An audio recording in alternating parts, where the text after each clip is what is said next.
situation, there is like a separation between reality and content creation, even if it's not like explicitly stated. But even then, his show was on Comedy Central, right, which has skits. It had like Key and Peele. It had College Humor. All these different things where like it's parodies of things. Like it's skits. It's comedy. It's like anything that's stand-up comedy. Like but the whole, like, if you look at Jake Paul or like David Dobrik saying that a lot of things are scripted. Okay, yes, a lot of things are scripted, but you're presenting it in a way of like, that's what you do every day. That's what you should act like. That's who you should be. Hey, Jake Paulers, like, I'm gonna go jump off a building. And then all the little Jake Paulers are like, yeah, do a flip. And so, like, if you were to actually do that, like, or like, the whole thing with the David Dobrik thing, the line between reality and fake, Jeff's injuries were real as shit. Well, yeah. Yeah, he fucked him up. And so when you kind of create that line between fake and real and like, oh, it's just for a gag, it's just for a bit, it's just for a skit. Even if you're doing a skit, the consequences of a skit can be entirely real. This is true. And so I think it was like, as soon as he said that, I'm like, that is a very dangerous game to play, especially when your audience is as young as Jake's and like other people's are. Because like people watching, like PewDiePie is a fairly young audience, but he also has like older members of his audience who have been watching him for a while. But that's a different kind of thing. You know what I mean? Yeah. I think when PewDiePie speaks, you kind of think, okay, yeah, that's his actual opinion. Right. Okay. Fair. And so, because if you're kind of looking at the entirety of YouTube or the internet as, this is real, but it's also fake, it's kind of like, well, then who do you believe? Especially if you're doing a podcast. Like, he works on Impulsive, he was on Jeff's podcast, he's been on a whole bunch of other podcasts. So you're telling me that that's content that you're creating. Is that real or fake? Yeah. So if you're gonna claim that there's like a fine line in all, like, if you're doing a skit, you're doing a skit. Yeah, that's kind of a weird concept. Yeah, I see what you're saying. Because, like, if you're going on to an interview, right, are you going to be the actual person that you are, or are you going to be the person that you're perceived as on the internet? Exactly. And when that becomes a situation, then you have a really... So with Eric Andre, agreeing with... I'm just reiterating what you're saying. Eric Andre, is a crazy person on camera, but you don't know if he's crazy or not. But when he's in interviews, he's a very polite person. He's very nice. He's easy to talk to. But when it's like Jim Carrey. When Jake Paul goes on the camera... Yeah. He acts like Jake Paul on actual... And in interviews and stuff, he'll act the same way. Interesting. Yeah. I think that's a lot of... That's why I liked creators like Jenna Marbles, who you could tell that was actually her.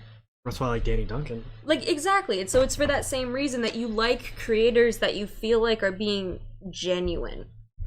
Because if you're doing a skit, that's perfectly fine. If you're doing something that's inherently scripted, like Miranda Sings or any other character on the internet, if you're doing a skit, you're doing a skit. And it's usually fairly clear to your audience if you're doing a skit or not. But, like, if you were to watch the news, and they told you this whole story of, like, this terrible event that happened, and they're like, oh my god.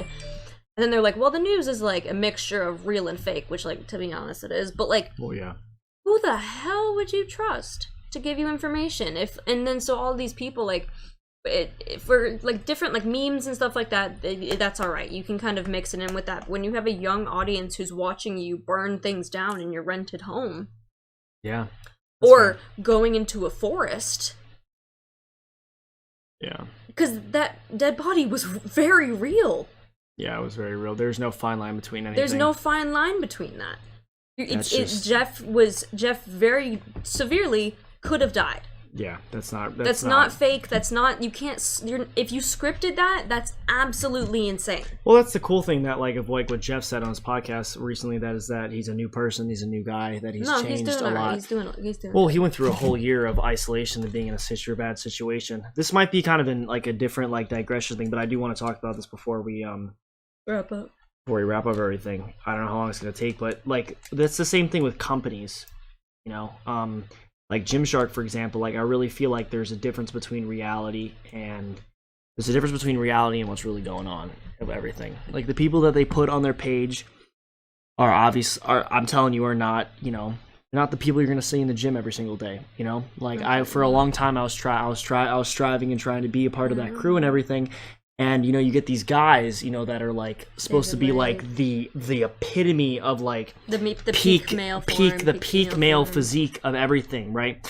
Which is, like, but again, the people that follow that aren't like that. They expect it. So they go into this false reality where they think this is how it's supposed to be and they're going to work really hard to be able to get to that. And then they think that if they wear the clothing, they're going to be able to hit that.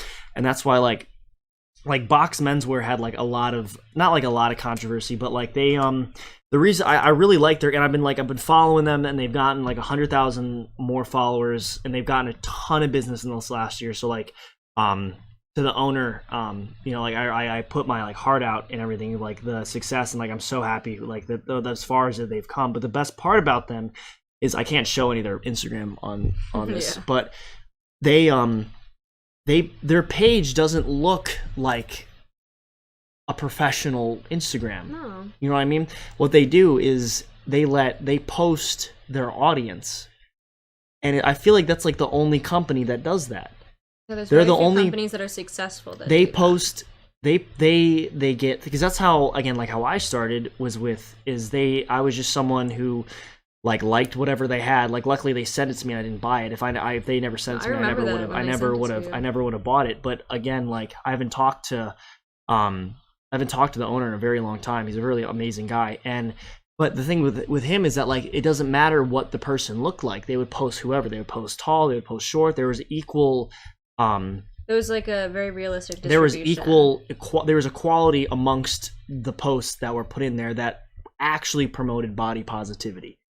Not just not putting a woman who's overweight or a guy who's overweight or a guy who is a paraplegic and like all these amazing, but like just some random guy. Using poster people as just some